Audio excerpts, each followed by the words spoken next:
आंगनवाड़ी आशा workers, मेरे वजीर आजम ने कहा है कि सबके अच्छे दिन आएंगे तो आंगनवाड़ी वालों के भी, हमारी बहनों के भी अच्छे दिन आए। नमस्कार, जय हिंद। मैं तेज सिंह और आप सभी आंगनबाड़ी बहनों का ICDS न्यूज में बहुत बहुत स्वागत करता हूं। बहनों, आप सभी के लिए बहुत बड़ी खबर। संसद में आप सभी के मानदेय की बात सांसद इम्तियाज अली ने जोर शोर से उठाया है। केंद्र सरकार को उन्होंने जमकर धोया, बताया कि आंगनबाड़ी बहनें इतना मेहनत करती हैं, सारी की सारी बातें उन्होंने बताई और आंगनबाड़ी बहनों को इसके बदले में क्या मिलता है। आंगनबाड़ी बहनों की आवाज़ संसद में गूंजी, उनके साथ जो गलत हो रहा है, जो उनका मानदेय नहीं मिल रहा है, ये सारी आवाज़ उनकी संसद में इम्तियाज अली जो कि सांसद हैं, उन्होंने संसद में उठाई है। आप सभी बहनें इस वीडियो को जरूर देखें और वीडियो को अभी लाइक कर दें और अधिक से अधिक शेयर करें, जिससे कि यह बात पूरे देश में पहुंचना चाहिए, पूरे देश की आंगनबाड़ी बहनों के पास पहुंचना चाहिए। तो इस वीडियो को व्हाट्सएप, फेसबुक पर शेयर करें। आइए आपको दिखाते हैं पूरा वीडियो। और 1975 के अंदर उस वक्त की प्रधानमंत्री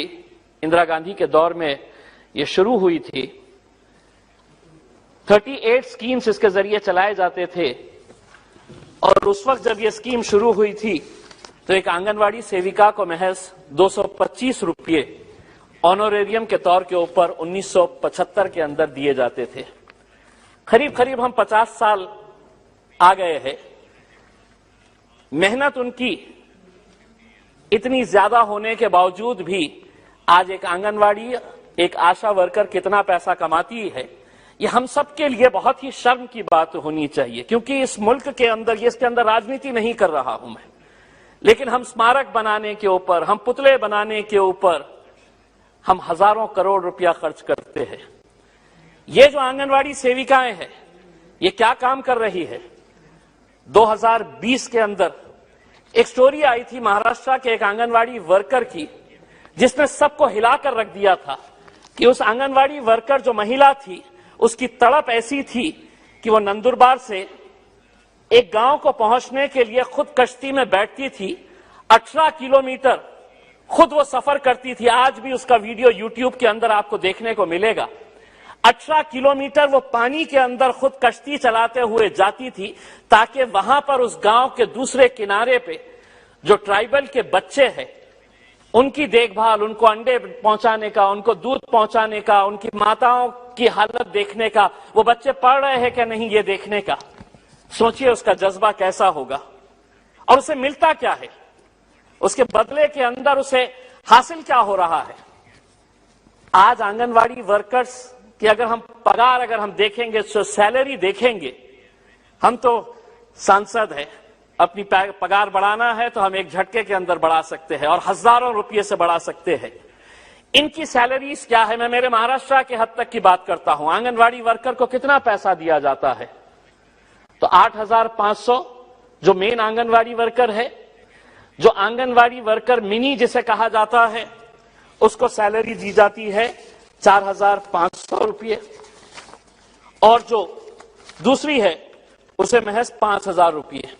तो आंगनवाड़ी वर्कर्स की अगर हम सैलरी देखेंगे तो वो 4,500 रुपये से 8,000 रुपये।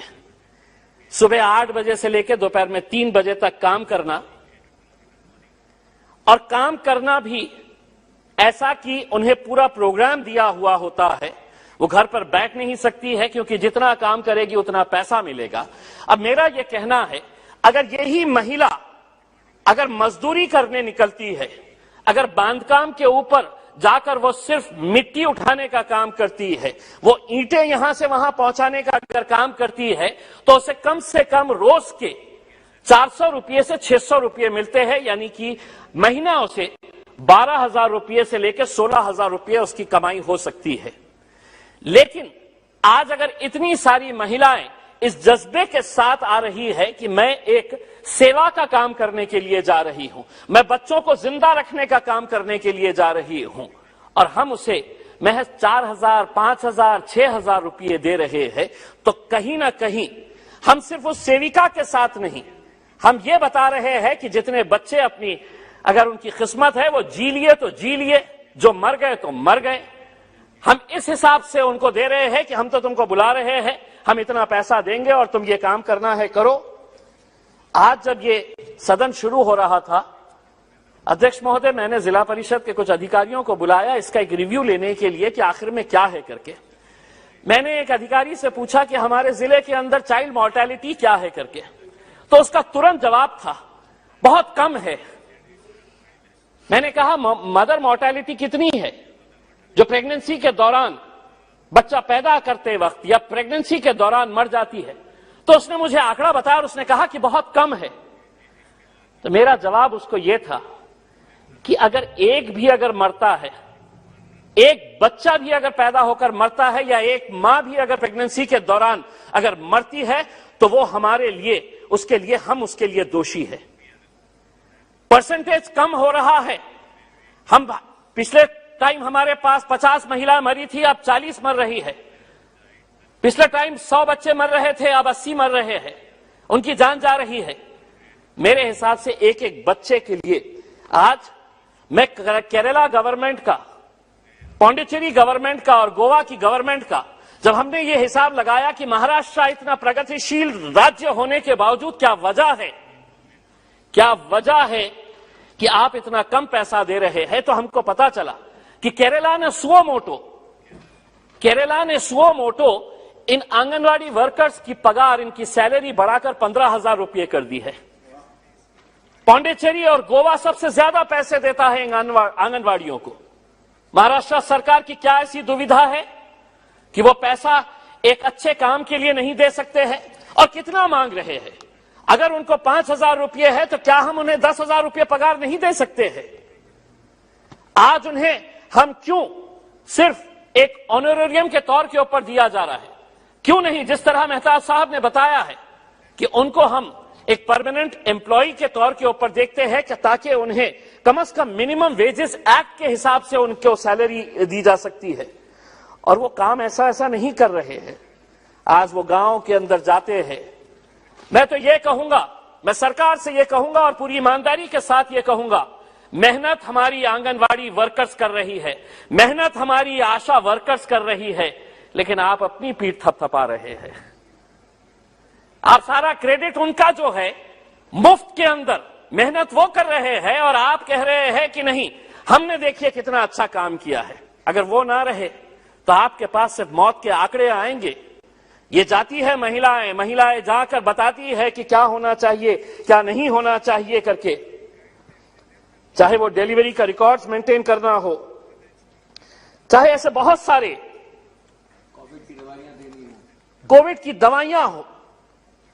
आज वैक्सीनेशन सबसे ज्यादा अगर गांव के अंदर हुआ है तो आप तो कितने गर्व से आकर ये कहते हैं। हेल्थ मिनिस्टर हमारे महाराष्ट्र से आती है। मैडम, आप भी अच्छी तरह से जानते हैं कि उनकी हालत क्या है, उनकी पीड़ा क्या है, आप भी अच्छी तरह से समझते हैं। और एक महिला होने के हैसियत से ये तो आपकी जिम्मेदारी है। हमें बोलने की जरूरत नहीं होनी चाहिए। हमें बोलने की जरूरत इसलिए नहीं होनी चाहिए कि यहां पर इस सदन के अंदर चाहे वो सत्ता में बैठे हुए हो या विपक्ष के अंदर बैठे हुए हैं, उनकी पीड़ा आप अच्छी तरह से समझ सकते हैं, उनकी तकलीफें क्या है आप अच्छी तरह से समझ सकते हैं। लेकिन जानकर भी अगर आप अनजान बने रहना चाहते हैं तो इसके लिए कौन दोषी है? मैं आपसे हाथ जोड़कर यह अनुरोध करना चाहूंगा कि एक बहुत जिम्मेदारी का काम ये लोग कर रहे हैं। अगर हम इन्हें थोड़ा सा और सहारा अगर हम दे देते हैं तो मेरे हिसाब से एक बहुत अच्छा काम जो है वो हो जाएगा। वो इंतजार करते रही कि अब बजट आएगा, उसके अंदर कुछ ना कुछ हमको मिलेगा। तो उन्हें क्या मिला? तो सिर्फ आश्वासन मिला। और यही आश्वासन के ऊपर वो कितने सालों से काम कर रही है कि नहीं आज नहीं तो कल मेरे भी अच्छे दिन आएंगे। क्योंकि मेरे वजीर आजम ने कहा है कि सबके अच्छे दिन आएंगे, तो आंगनवाड़ी वालों के भी, हमारी बहनों के भी अच्छे दिन आए। यही उम्मीद करते हैं और सरकार से अनुरोध करते हैं कि इसके बारे में कुछ न कुछ फैसला लीजिएगा। उनके तो आप हमारे गले पर ताले लगा सकते, आप हमारे झंडे बैनर उठा लोगे, तो क्या आप हमें हड़ताल करने से रोक सकते? हम जनता है, हम दुनिया को चलाते हैं, जीने के नए रास्ते भी निकाल लेते हैं और लड़ने के भी नए रास्ते निकाल लेते हैं। आप हमारे झंडे छीनोगे तो हमारे दुपट्टे, साड़ियां, शॉल ये भी यहाँ आ जाएंगे।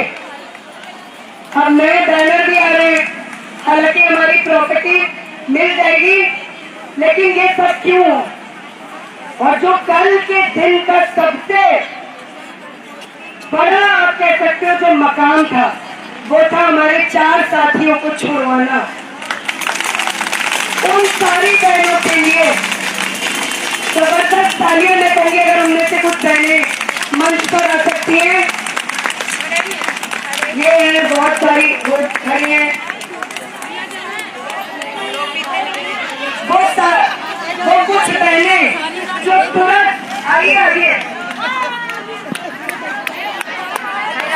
ये वो बहनें हैं जिन्होंने कल 2:30 बजे तक सिविल लाइन थाने को घेर के रखा था और ये सभी कल भाई लाइन खत्म हो रही है क्योंकि ये है वो सारी बहनें, इनकी शक्लें देखिए, इनके नाम